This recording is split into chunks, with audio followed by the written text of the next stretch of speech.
¿Crees que en esta derrota influyó un poco el infantilismo revolucionario, ingenuo a veces, contradictorio del Frente Amplio? Bueno, yo creo que en muchos sí, eso es así, ¿no? ¿Y tú crees, José Miguel, que faltó un liderazgo en la izquierda concertacionista con más claridad que pudiera defender la labor de un Ricardo Lago, la labor de un Patricio Aylwin? El problema nuestro es ese, tenemos que entender que ya no somos mayoría. Y tú en ese minuto que fue el 2017, muchos mencionaban tu nombre como un posible candidato presidencial. ¿Te quedaste con la bala pasada de haber abrazado esa candidatura presidencial? Mira, yo creo que ese era el 17 de la tarde. ¿Qué consejo le daría José Miguel Insulza al nuevo presidente electo José Antonio Kast? ¿Y tienes algún mea culpa de cómo fue la Unidad Popular? Mucho. Fue muy tenso, fue muy fuerte. ¿Cómo están ustedes? Muchas gracias por acompañarme en este nuevo capítulo de Felipe Podcast. El día de hoy con un tremendo invitado, colega, a quien conozco hace mucho tiempo, senador José Miguel Insulza. Gracias por acompañarme. Mucho gusto de estar aquí contigo, pues. Encantado, José Nosotros Miguel. nos conocimos en realidad en el grupo, en esto de Davos, ¿no? Porque tú eras un joven que iba Así a la Foro conferencia de Económico. Davos y yo era no tan joven que iba a la conferencia de Davos también. Y hoy día nos toca ser colegas y mi primera pregunta, José Miguel, es: la izquierda acaba de recibir una derrota muy fuerte, donde además gana el Partido Republicano, José Antonio Kast. ¿Crees que en esta derrota influyó un poco el infantilismo revolucionario, ingenuo a veces, contradictorio del Frente Amplio, que en lugar de haber seguido la ruta de la concertación, valorando lo que se había construido los 30 años, la denostó, creían que la solución era una nueva constitución, y finalmente toda esa vuelta larga terminó en nada, o peor aún, que ganara el mayor adversario de ellos? Bueno, yo creo que en muchos sí, eso es así, ¿no? Y me basta recordar la primera visita de George Jackson al Senado, cuando conversó con algunos de los otros senadores, colegas nuestros, no solamente conmigo, sino que estaba Alfonso de Urresti, estaba Pancho Buenchumilla, también no recuerdo quién más, y nos dijo claramente que la historia del gobierno de Boris se divide en dos partes, antes del plebiscito y después del plebiscito. Y el plebiscito, como se demostró, pretendía ganarlo todo, cambiar todo el rostro del país. No era un cambio ni paulatino, ni siquiera era una nueva edición, era el cambio total. Y la verdad es que creo que ahí, digamos, 7 meses después se terminó el sueño. Entonces, por los trastabillones que se dieron durante el gobierno después, durante mucho tiempo, se veían a que realmente había existido la idea, que yo no sé si el presidente habrá compartido o no, pero había existido la idea de que había 7 meses de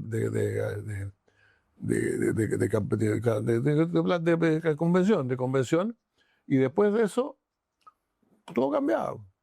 Y no cambió nada, más bien sí cambió, pero cambió para mal, ¿no? Así que yo sí creo, yo le atribuyo en ese sentido, por lo menos, esta especie de afán de cambiarlo todo, sin ningún grado, si fue una cosa paulatina, pensada, etcétera, le atribuyo gran parte de los fracasos posteriores, sí. ¿Y tú crees, José Miguel, que faltó un liderazgo en la izquierda concertacionista con más claridad que pudiera defender la labor de un Ricardo Lago, la labor de un Patricio Aylwin, de un Eduardo Frei?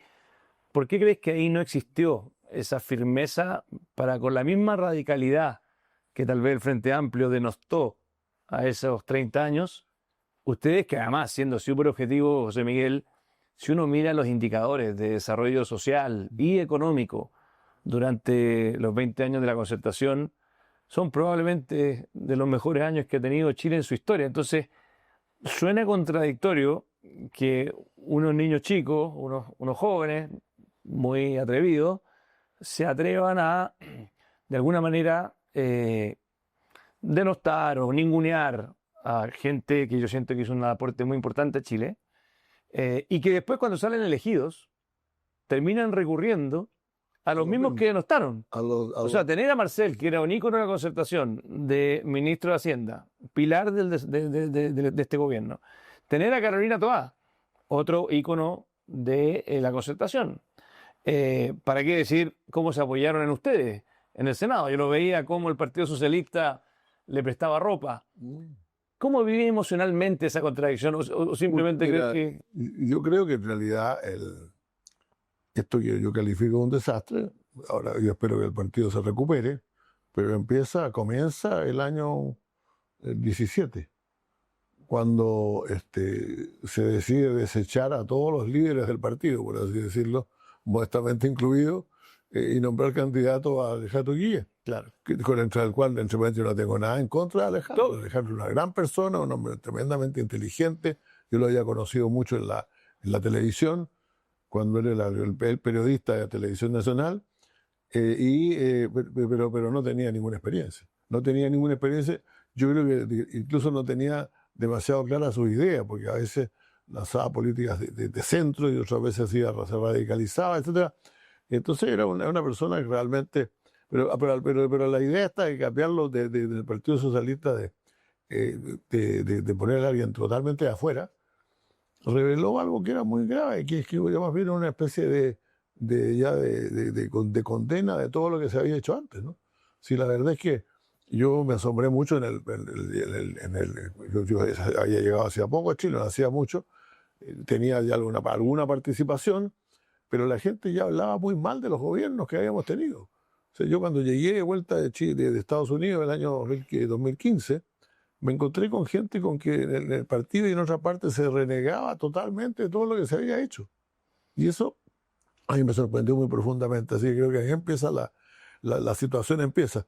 Se rechaza el negar todo lo que se había hecho. Tenía un parecido a lo que quería la gente del Frente Amplio, pero era mucho más por así decirlo, más raro, más extraño, porque los que renegaban eran muchas veces gente que había estado ahí. O sea, cuando un tipo que ha sido embajador, o una persona que ha sido embajador por no necesitar ningún género, te grita, no fueron 30 años, no fueron 30 pesos, fueron 30 años, uno le decía, oye, pues si tú estabas ahí en los 30 años, lo hicimos juntos.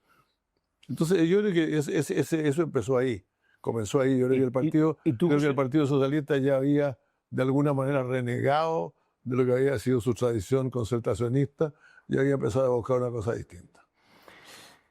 Y tú en ese minuto que fue el 2017, muchos mencionaban tu nombre como un posible candidato presidencial. ¿Te quedaste con la bala pasada de haber abrazado esa candidatura presidencial? Mira, yo creo que ese era el 17 de la tarde. Probablemente habría sido a tiempo el 9. El año 2009 me plantearon la posibilidad de volverme a Chile después de la OEA, o sea, digamos, cuando estaba en la OEA, y lanzarme a la candidatura a la presidencia. Incluso hice un evento, recuerdo que presenté un programa, hice una cantidad de cosas, pero finalmente no me vine. Por la cual algunos queridos amigos todavía no me perdonan. Pero fue una decisión muy reflexionada. Yo creo que finalmente lo que más pesó en mí era que para mí el hecho de que Ricardo Lagos renunciara a esa candidatura fue completamente una sorpresa y casi absurda. Pues yo creo que Lagos debería ser repetido ahí.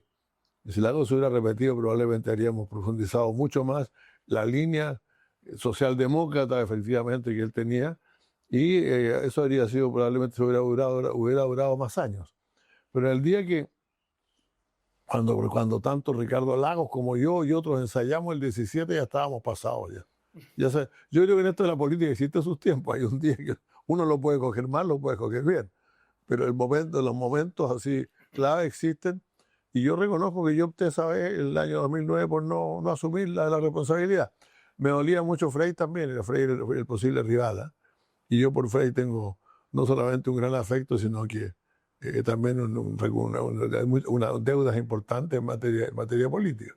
¿Y esta última derrota reciente, te dolió o sientes que es algo que no te afectó tanto? Yo creo que yo estaba casi seguro que iba a ocurrir. O sea, realmente me lo quedaba callado porque no es justo cuando uno está trabajando con gente que cree que íbamos a ganar, decirle, mira, déjese de cuentos, ¿no? Pero sí recuerdo una conversación muy pocos días antes con un amigo en que él decía, yo creo que todavía si hacemos esto otro, la verdad tú puedes hacer. Yo le dije, mira, yo solo aspiro y de alguna manera estoy en lo cierto, no estoy ahí, sacar unos 5 o 6 puntitos más. Porque la primera vuelta había sido un desastre. La primera vuelta estuvimos debajo de la imagen del presidente Boris, debajo de las encuestas del presidente Boris estaba el voto de su sucesor o el voto de su sucesora. Y creo que lo conseguimos finalmente, por lo menos nos retuvimos ahí. mantuvimos un peso razonable en el Congreso, y eso probablemente creó alguna nueva oportunidad en la medida en que cambiemos de siglo, ¿no? Porque yo estoy convencido que el gran problema en la izquierda, mi izquierda por lo menos, es que todavía se quedó en el siglo XX. Para bien o para mal, algunos y otros.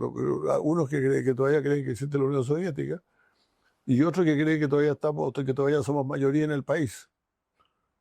Eso yo caricaturizo hacia los dos sectores de la izquierda y los dos están equivocados porque no hay. El mundo cambió por completo y nosotros no cambiamos junto con el mundo y además estamos en minoría en el país. ¿Qué consejo le daría a José Miguel Insulza al nuevo presidente electo José Antonio Kast? Mira, es difícil darle un consejo y te voy a decir por qué, porque yo creo que Kast es bastante más, es decir, es bastante más razonable, o sea, es una persona que escucha. Yo lo conocí muy poco en el Congreso, porque era un hombre que generalmente, pero para empezar, destacaba por lo bien educado, ¿no? Realmente en un Congreso que nunca ha sido demasiado discreto, era una persona razonable, sencilla, que saludaba, que daba la razón, y yo sospecho que eso no ha cambiado por completo.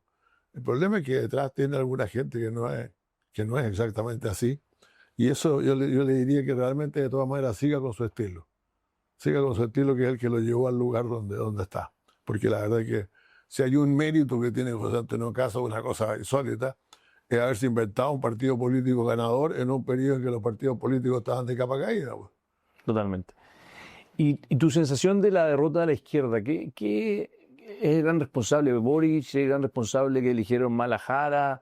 ¿Cuál es tu lectura de tener esta derrota tan fuerte después de que Boric salió ganando y con las calles llenas y al poco tiempo se cayó ese apoyo ciudadano?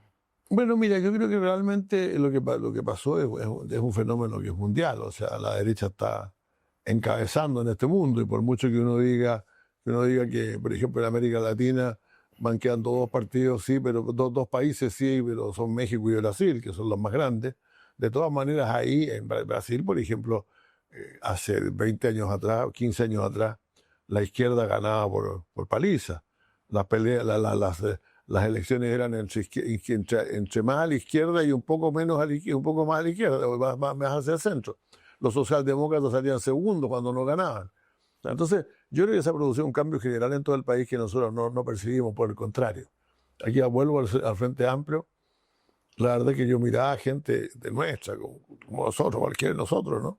Que miraba a la gente del Frente Amplio casi como con adoración, como una opción realmente eran brillantes. Yo recuerdo haber visto al presidente Boric presentando un libro en alguna ocasión, y no tiene nada de malo, no está preparado. Muchas veces le pasa a uno que llega con un libro que no ha leído, ¿no? Y habló de cualquier cosa y los tipos que estaban en primera fila, mientras denostaba al presidente Lagos y a otra cantidad de gente, pero lo estaban mirando casi con adoración. Entonces nos perdimos completamente, perdimos de vista que el mundo iba para el lado contrario. Que iba hacia un mucho mayor liberalismo. Creo que los excesos del liberalismo fueron los que probablemente provocaron un salto aún mayor hacia el sector conservador, y que íbamos perdiendo mayoría. Entonces yo creo que el problema nuestro es ese. Tenemos que entender que ya no somos mayoría. Una de las cosas que tiene José Miguel Insulza es que le ha tocado vivir muchos capítulos de la política chilena, quizás como pocos, y siempre en primera línea.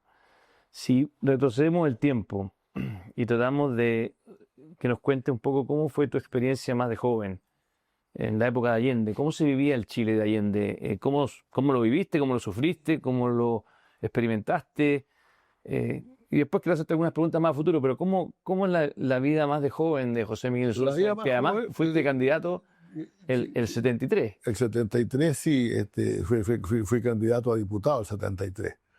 Además, yo lo pasaba bien en ese tiempo. La verdad es que, aunque a pesar de eso, sin embargo, creo que el periodo de la Unidad Popular, para mí, por lo menos yo tuve la experiencia del presidente Frei Montalva, me salí de la democracia cristiana en el año 69, no me fui junto con los fundadores del MAPU. Te saliste en 69, sí, de la democracia cristiana. Exacto, de la democracia cristiana, pero después de la creación, el MAPU se creó en mayo del 69. Okay. Y yo me fui por ahí por octubre. ¿Y por qué te fuiste? Bueno, porque en realidad, mira, es bien curioso. Yo creo que mira, nosotros cuando ganó, el voto que patrocinó el exministro Pérez Zújovic, que era una especie de una adhesión a la continuidad de la democracia cristiana, fue completamente rechazado por nosotros, por los que estábamos en ese sector, en los sectores llamados en ese momento rebeldes y terceristas, y por muy poco, incluso hubo una leyenda durante bastante tiempo que había gente de la juventud que ya quería dividir el partido y por lo tanto había votado al revés, ¿no? Pero finalmente nosotros dijimos entonces, nos reunimos, el grupo que estaba yo, que lo encabezaba Bosco Parra, estaba Luis Maide, también ahí otros, y la idea general fue, nos vamos todos. Y yo me acuerdo haber dicho que por ningún motivo, que nos quedábamos ahí, damos la pelea, nosotros hemos sido gobierno, tenemos la obligación, etcétera. Junto con otro, el mismo Bosco Parra, que estuvo de acuerdo conmigo, dijimos, demos un plazo, veamos cuánto demoramos, porque queríamos la unidad de la izquierda y el centro, ¿no? Bueno, a unos pocos, el plazo se cumplió cuando Rodomiro Tomic fue nombrado candidato a presidente de la República y no se fue nadie, pues, salvo yo. así que me fui. ¿Y a dónde te fuiste ahí? Solo. ¿Y a dónde te fuiste ahí? Mira, y yo me quería ir al Mapo altero, inmediatamente, francamente. Si yo que había llegado el momento de los cambios, todo lo demás. Pero yo tenía un cuñado llamado Rodrigo Ambrosio, que me convenció que si me iba a estudiar en Estados Unidos 3 o 4 meses después, no era un momento de empezar a hacer cambios así, porque no te quedas ahí. Me integró a un grupo que sí discutía, debatía, pero yo no entré al Mapo hasta mi vuelta de Estados Unidos. ¿Qué eso fue cuándo?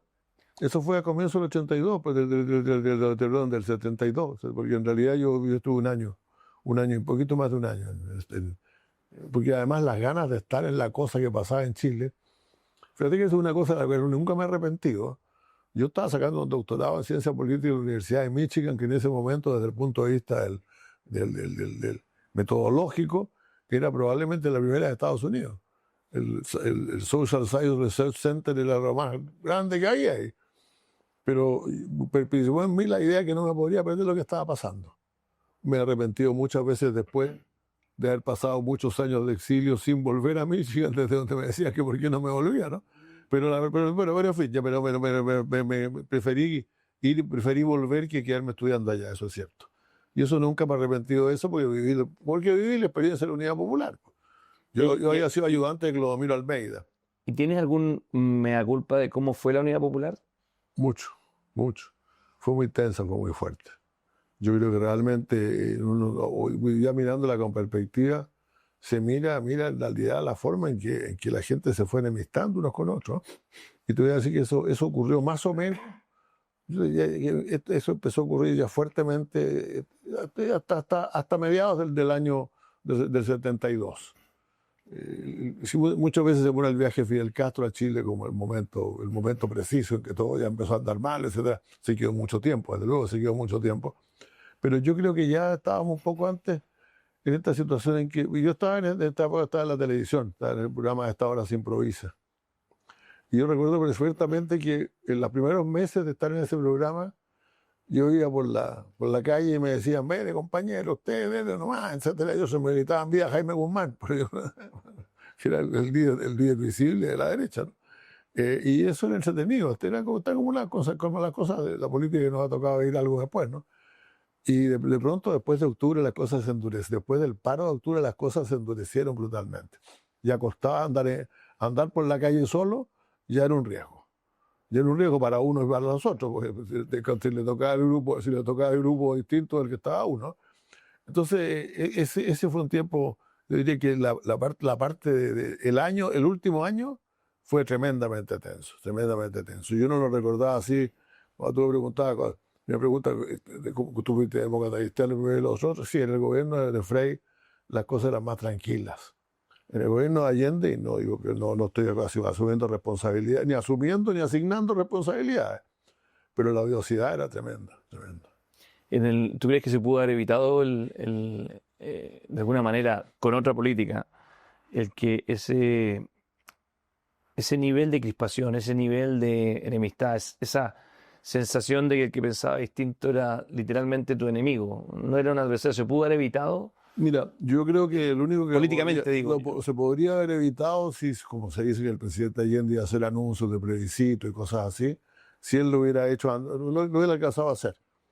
Porque yo creo que realmente la situación era tan tensa que esa situación no podía resistir. O sea, no podía pasar que un día saliera el cardenal, que fue mediador de alguna manera en esto, y dijera, mire, hemos llegado a un acuerdo y ahora vamos a construir un país entre todos juntos. No me imagino. No había espacio para aquello. No había espacio. ¿Dónde te tocó a ti el golpe? Yo estaba en Argel. No, perdón, estaba en París.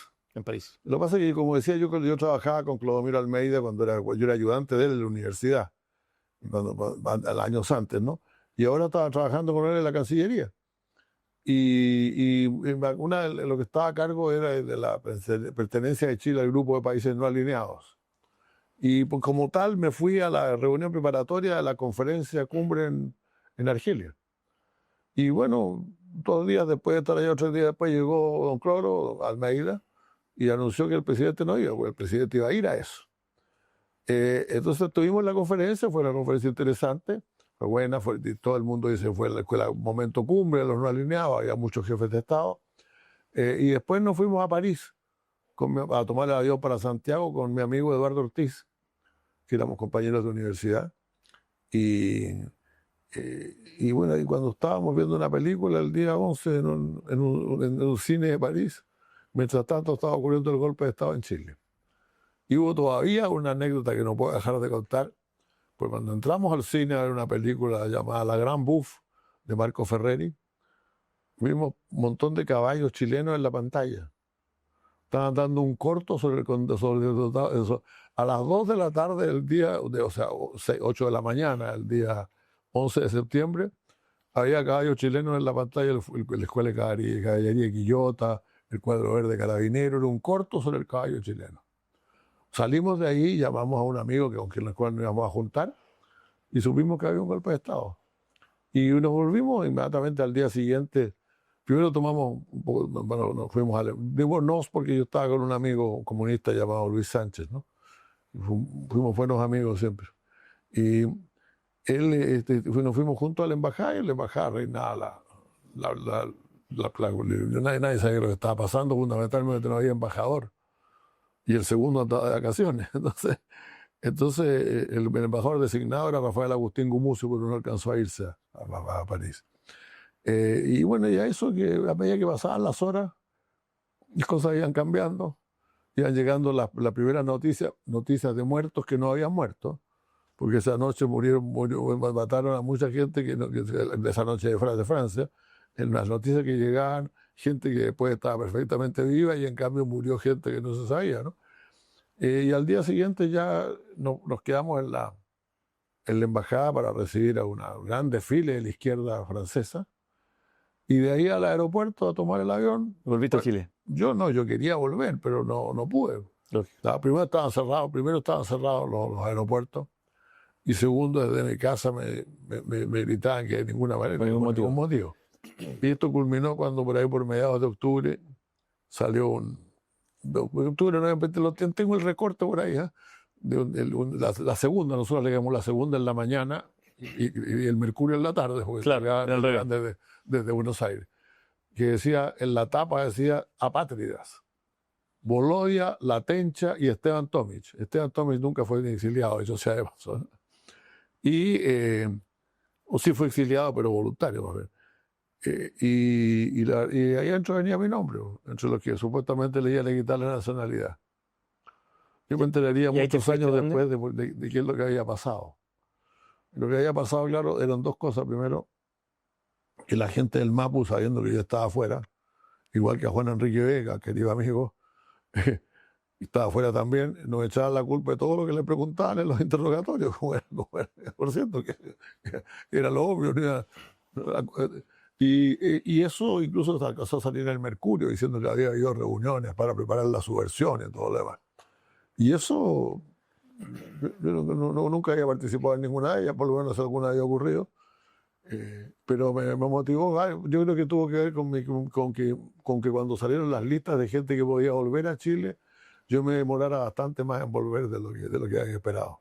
¿Y tu expectativa o tu visión de ese temor que existía en la derecha de que el gobierno de Allende podría haber terminado en una lógica más parecida a la cubana, donde en el fondo básicamente se va vulnerando la democracia gradualmente, progresivamente, y donde al final, justificando esta visión revolucionaria, se van atropellando los derechos básicos democráticos? ¿Tú crees que ese temor Yo creo que sí. tenía algún asidero? Yo creo que tenía asidero, por cierto, porque realmente, o sea, la izquierda también durante este periodo se había radicalizado mucho. Yo, salvo realmente, si tú me preguntas, los dirigentes de la izquierda, no. Es decir, Salvador Allende nunca habló ni siquiera de una nueva constitución, pues. Salvador Allende quería hacer la revolución ahí con lo que había. Pero la influencia cubana era fuerte y había mucha gente que sí estaba un poco en otra, ¿no? Y no olvidemos que era un tiempo en que incluso la órbita socialista era vista como una opción importante en el mundo. Entonces yo creo que sí, yo no creo que estuviera pasando porque Allende no estaba disponible para eso. Pero no cabe ninguna duda que había gente que en la Revolución Chilena, o sea, el periodo de la Unidad Popular fue un periodo de radicalización de la izquierda también muy fuerte. Y el hecho de que Eduardo Frei padre haya apoyado el golpe en ese minuto, ¿qué te pasó a ti con eso? Mira, fue doloroso. Tú sabes, te cuento anécdota. Estuve viviendo 7 años en Italia. Y recuerdo muy bien un día que estaba allá diciendo el presidente Frei y lo llamé y como que sí, como que hubo una cierta cosa, como una cierta pacificación. Entre los dos. Y quedamos de vernos, pero él estaba enfermo y se volvió a Chile y ya no lo volvió, no tuve la oportunidad. ¿Tú eras cercano a él? Yo en su tiempo fui cercano a él, sí, efectivamente. Él no era una persona, o sea, de su círculo más cercano, pero sí, como yo era dirigente estudiantil, había sido vicepresidente de la FECH, presidente de una cosa que se llama la UFUCH, la Unión de Federaciones Universitarias de Chile. Había estado en todas las reformas de las universidades. Y claro, él tenía una especial... le gustaba mucho conversar con la gente joven, con la juventud del partido, incluso los que no estaban de acuerdo. Y no le importaba que se pelearan con él y lo que siguiera, pero era un hombre que conversaba mucho con la juventud. ¿Tuviste conocimiento, y perdona la pregunta más íntima mía, de Miguel Kast, de mi padre, y el rol que jugó en la época de Pinochet? No, porque yo estaba exiliado. No. Te confieso que yo, mira, la verdad es que yo he leído todo lo que he podido leer sobre ese tiempo, pero el vacío de los primeros años es tremendo. O sea, porque además, mira, es que... ¿Y tú cuándo vuelves a Chile? Yo volví a Chile por primera vez el año 81. Eso iba precisamente en esa anécdota. Porque mi padre estaba gravemente enfermo y falleció mientras yo estaba acá. Y recuerdo que cuando fui al hospital de Salvador a ver a mi papá, en la portería, mientras me tomaba, había un Topace, la revista Topace, y aparecía Pinochet diciendo algo en la tapa, pero era un rostro como socarrón, como simpático, gracioso. Y yo la verdad que no había visto jamás esa imagen. Para mí era completamente desconocida. O sea, porque nosotros la foto del tipo sentado con su cruzado de brazos y no había ninguna imagen distinta. Entonces, nosotros teníamos una imagen de Chile tremendamente unilateral, o sea, no cuestionaba, nadie cuestionaba absolutamente la idea de que esta era una dictadura completamente intolerable. Yo creo que lo era francamente, pero si me preguntas tú si sabía mucho de ella, no estaba todo. Hasta el punto que cuando me fui a México, a vivir a México, recuerdo que hubo un amigo que me preguntó por qué me iba, yo le dije, mira, porque estoy aburrido de leer el diario de la tarde en Roma todos los días, y esperando que en la página 6 diga que cayó Pinochet, ¿no? Entonces, el exilio tenía vida propia. ¿Cuándo llegaste a quedarte a Chile? Bueno, y después yo me vine y me fui a México, como digo, y estaba trabajando allá en México hacía bastante tiempo. Y bueno, el año 88 ya salió el año 87 salió mi permiso. Salió después de haber aclarado precisamente algunos puntos, bien claramente, ¿no? ¿Tuviste que aclarar algunos puntos? No, lo base, mira, fue una cosa muy curiosa porque me dice mi hermano Agustín era amigo mi único hermano y mi mejor amigo, como siempre digo yo, ¿no? Éramos realmente hermanos. Él estaba muy a cargo de esto, era completamente apolítico.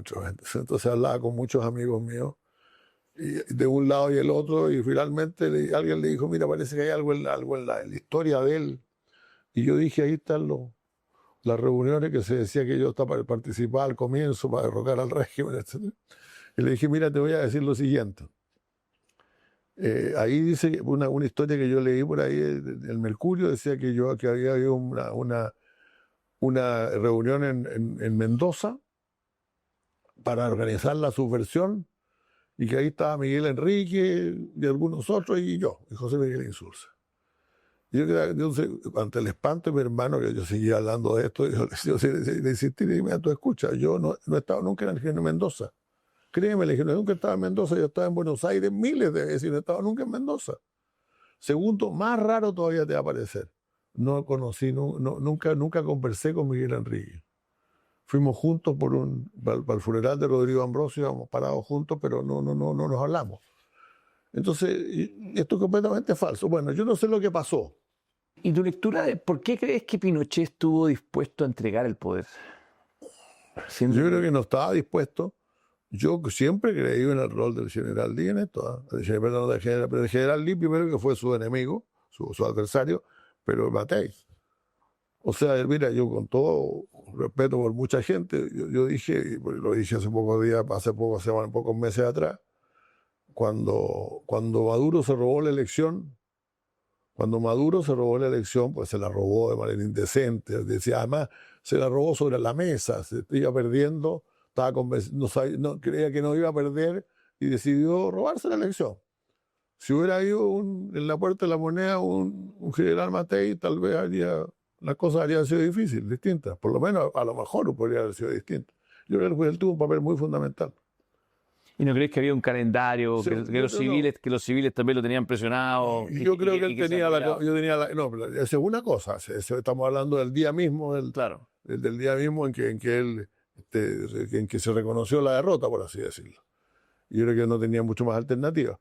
Pero creo que efectivamente eso, él fue muy motivado por, no sé por qué razón, por mucha gente que lo rodeaba probablemente, a hacer una transición como la que se hizo, que fue una transición muy quieta, en la cual, francamente, lo fundamental para Pinochet era mantener su posición y que no tocaran a su familia. ¿Tú has visto en tu vasta experiencia política algún otro país en el mundo que haya tenido una transición de un dictador a una democracia como la que tuvimos nosotros? Yo no recuerdo ninguna, no recuerdo ninguna, pero no olvides una cosa también, porque aquí yo diría que la regla no es nuestra regla, que no se escribió nunca. Yo la dije una vez la segunda, alguna vez la dije la segunda, pero que nadie iba a ser condenado, ni sancionado, ni perseguido por haber pertenecido al régimen militar. Solamente los que habían cometido violaciones de derechos humanos. Y ahí todavía circula por la calle mucha gente en esa misma condición y nunca fue perseguido.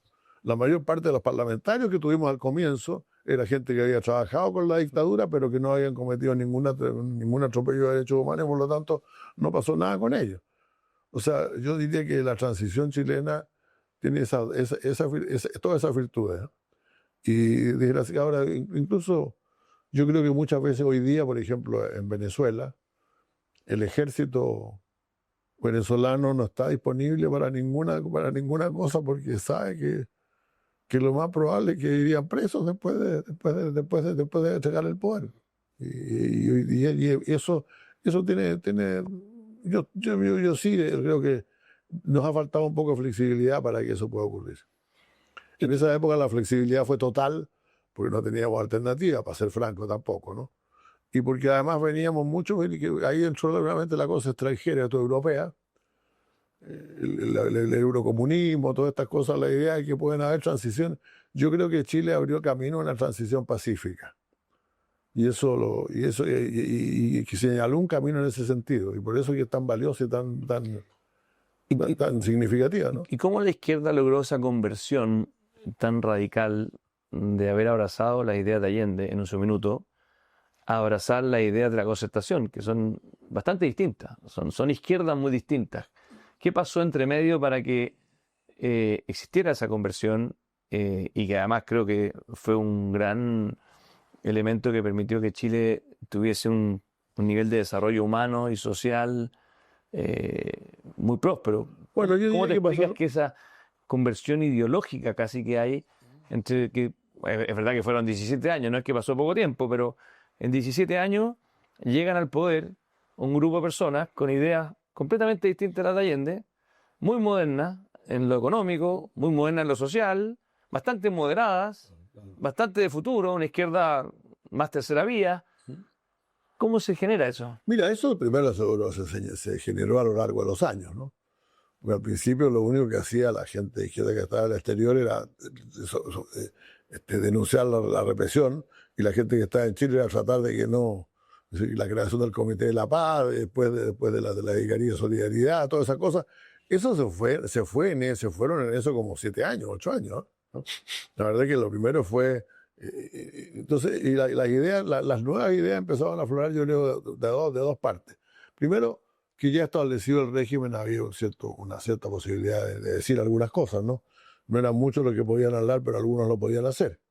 Y segundo, también una influencia extranjera muy importante. O sea, te digo, por lo menos yo viví en Italia y después en México, y en ambas partes la izquierda era una izquierda que se había reconciliado con la democracia y que hablaba mucho de que el tema de la democracia pasó a ser muy fundamental. Lo que se había perdido por no tener una línea claramente democrática, no ser claro en materia democrática, se cultivaba mucho. Y después vinieron, claro, las cosas, las aperturas que empezaron a partir del año 83, que fueron culminando, ¿no? Pero sí reconozco que hubo una discusión fuerte respecto de si participaron o no en el plebiscito del 88. Perdón, del 88, sí. La verdad es que había mucha gente decía, no, esto va a ser un fraude más, todo lo demás. Y yo recuerdo haber discutido con muchos amigos en el extranjero, porque viajaba, y en esa época ya viajaba mucha gente de Chile al extranjero, ya había un intercambio fuerte, todo lo demás, y mucha gente decía, esto va a ser un fraude. Yo recuerdo haberle dicho a alguno alguna vez, mira, lo que está claro es que va a haber plebiscito, o sea, va a haber fiestas patrias, va a haber Navidad y va a haber plebiscito. O sea, entonces si no se trata de preguntarte a ti si quieres estar o no estar, sino es la última alternativa que tenemos. Y la verdad es que creo que el plebiscito fue bastante ejemplar, seamos realistas. El plebiscito fue una buena. Mira, además que tuvo que ver con, no, bueno, ciertamente la disposición del régimen, que todos dicen que Pinochet estaba convencido que ganaba, no importa, pero el hecho es que hubo plebiscito. Y el día que yo estaba ahí, me acuerdo, yo era dirigente de base en esa época, porque yo ya había recién retornado a Chile, no tenía muchas charlatinas que mostrar, así que estaba a cargo de la votación en la Plaza Sandón, en la Reina, y junto a mí apareció un ídolo de mi juventud, que era Humberto Donoso, que era dirigente humanista, ex back centro de la Universidad de Chile, ¿verdad? Y yo le decía, mira, eso que yo no, porque me preguntaba, ¿tú crees que van a respetar el resultado? Y le decía, mira, esos que vienen entrando ahí con los paquetes, puede que vayan a votar que sí o que no, pero te aseguro que nadie se va a robar la elección delante de ellos. O sea, que realmente la participación ciudadana fue crucial en el plebiscito. Bueno, pasaron muchas cosas, además no se trata de... ¿A ti te tocó después interactuar con Pinochet? Me tocó, bueno, era muy especial, porque yo no estaba había, tú sabes, la vieja discusión en la izquierda, y tú lo saludas o no lo saludas, ¿no? Yo no había tenido que pasar nunca por eso, pero estaba una vez en la embajada, ya siendo subsecretario de Relaciones Exteriores, o sea, el año 94, de pronto oigo la voz de Alberto Espina, que dice, general, le voy a presentar al subsecretario de Relaciones Exteriores. Y me di vuelta y estaba boca de jarro, tiro la mano, y la mano. Nunca me planteé el dilema que se planteaban muchos de mis amigos, ¿tú lo saludarías o no lo saludarías? Porque estaba ahí, ya está. Y después, claro, eso fue casual. Y después te tocó... Después me tocó todo el tema, primero el tema de campos de hielo. Porque después de la derrota total en el juicio del año de la Laguna del Desierto, las ideas estaban un poquito divididas, ¿no? Yo recuerdo, por ejemplo, que el almirante Arancibia, que después sería senador, el mismo día, él era el jefe del Estado Mayor Conjunto, y me dijo, mira, hay que aprobar el Tratado de Campo de Hielo como sea, porque realmente si no esto va a ser un desastre, o sea, va a perder más todavía. En cambio había otros, sobre todo en Fuerzas Armadas, pero también en la derecha, y incluso también en la izquierda más de algunos, que decían que no, que realmente esto hay que hacerlo con mucha calma, que no haya que entregar territorios, etcétera, etcétera. En ese clima yo tuve que conversar mucho con Pinochet, porque ahí, a cada rato nos presentaban mapas y cosas por el estilo, y yo tenía que ir al Ministerio de Defensa, y claro, en ese clima generalmente participaba una parte numerosa de generales, pero participaba Pinochet permanentemente. Hasta que un día me llamó, pues, por teléfono, por ese teléfono rojo que existe, y me dijo, porque estaba este tema del ejército, había insistido mucho en hacer un mapa en relieve, en el cual se viera finalmente para qué lado, Los límites del agua. las cumbres que dividen las aguas, ¿no? Y me dijo, ministro, el agüita corra corra totalmente para el otro lado, así que hay que aprobar el tratado luego. Te lo dijo. Exacto.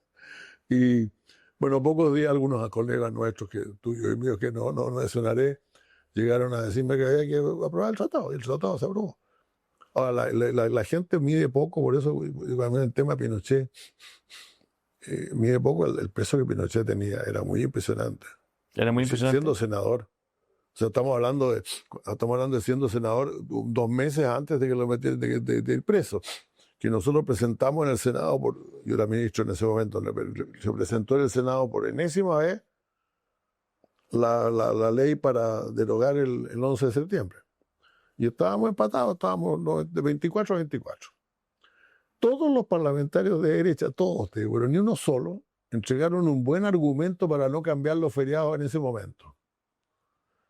Diciendo que ellos estarían de acuerdo, pero que qué sé yo, que había que hacer esto, que lo demás allá. Y todos los nuestros, por cierto, exigiendo que se cambiara. Pero y se empató a 24 votos, como tú conoces el mecanismo, 2 veces. Y por lo tanto quedó la votación para el día siguiente. Y en la noche Andrés Saldívar convenció al general Pinochet de que había que cambiar, y inventaron un día de la unidad nacional, que duraría como 2 años y mucho, ¿no? Porque a Pinochet lo metieron preso 2 meses después. Y ya lo aceptaron, y ese día todos los mismos que habían votado en contra el día antes votaron a favor, se sacó por unanimidad el asunto. Entonces esa era la fuerza, Pinochet tenía una fuerza inmensa. Mucha gente olvida. Y después lo tomaron preso. Y después lo tomaron preso. Y después, claro, pero cuando Pinochet es detenido en Londres, había un juicio en los tribunales de justicia, que era la querella de Gladys Marín por la desaparición de su marido. Y después hubo una cantidad de juicios, se hizo justicia en 1000 maneras distintas, pues. Entonces a mí me molesta mucho cuando la gente se olvida de eso. Que si Pinochet se hubiera quedado en Londres preso, o en Madrid, probablemente no habría pasado nada en materia de derechos humanos en todos los años siguientes. Ahora, así que, bueno, pero como digo, yo a Pinochet lo vi, digamos, efectivamente muchas veces en ese clima y en ese momento. ¿Cuál fue el momento más duro para ti en política? Mira, hay muchos momentos duros en la vida, entonces yo probablemente los momentos más duros para mí han venido de fuera de la política. O sea, la muerte de mi hijo Ignacio fue irreemplazable, o sea, una cosa tremenda. Y eso me dolió mucho, o sea, el tener que venir a Chile cuando murió mi padre también fue fuerte. Pero en política yo creo que si tuviera que elegir que no sería el tema Pinochet, fíjate, sería más bien, yo creo, la primera derrota que sufrimos, que fue muy, muy fuerte, porque fue la división de la izquierda, o sea, marqué mal. La concertación históricamente habría tenido votos para ganar, pero la candidatura de Marco Enrique mostró que realmente ya no teníamos esa fuerza y no teníamos muchas ganas de combatir.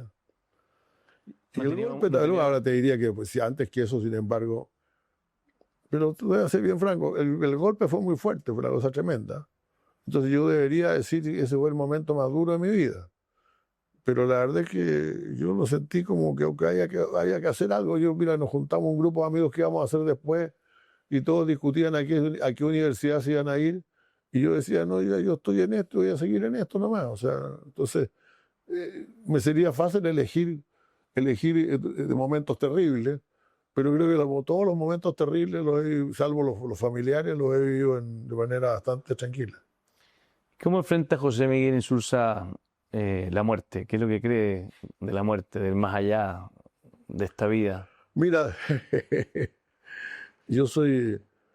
siempre he dicho que soy agnóstico, pero en realidad yo creo algo en el más, algo de que algo no algo que no conocemos nosotros viene para después, digamos.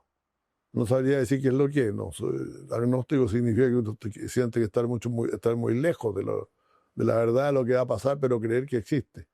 Yo diría que me sigo definiendo a gusto como agnóstico y todavía me persigno cuando parten los aviones. ¿Y quién ha sido el amor más importante de José Miguel Insulza en su vida? Bueno, yo te digo, yo tengo 3 matrimonios, pero solamente uno que ha durado casi 40 años, entonces la verdad que, pues, y la verdad que cuando yo me encontré con Georgina, estaba en un periodo difícil en México en ese momento, había muerto mi hijo, no, me había separado recién, y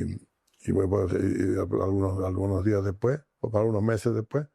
Así que sí, esa ha sido la persona que más fuerza tenía en mi vida, sí, sin duda. ¿Te enamoraste firme? Yo creo que sí, fíjate, supongo, pues si aquí estoy, ¿cuántos son? Son como 30 son como 35 años después, 36 años después. ¿Y cuál ha sido el político que más admiras, que te ha tocado conocer? Mira, como político, como estadista, Ricardo Lagos, sin duda. A mí realmente me ha preguntado de qué me arrepiento yo me arrepiento de no haberlo apoyado cuando postuló de nuevo.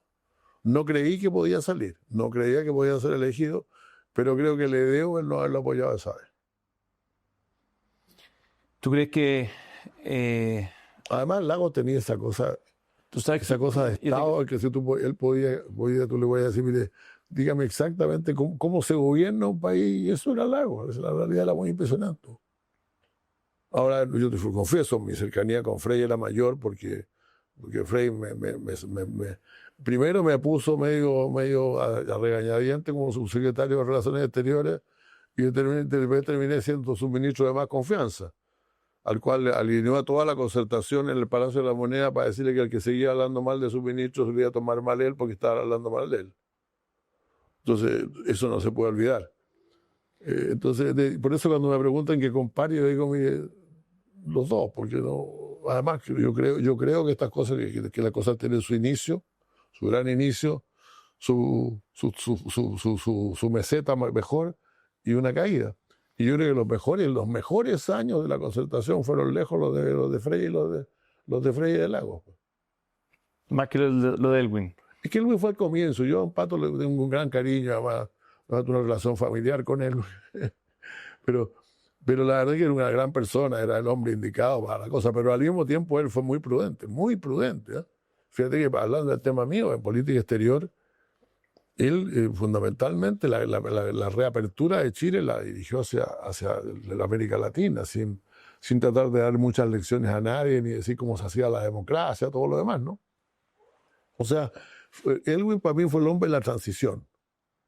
Los otros ya aprovecharon su transición y el ciclo se terminó como 20 años después, en realidad, no mucho más después. ¿Qué viene para adelante con José Miguel Insulza a partir del 11 de marzo? Bueno, para mí ya empiezo a escribir memoria y a hacer este tipo de programas. Así que, no, pero todavía tengo muchas ganas de seguir en esto. Yo la política ha sido mi vida siempre.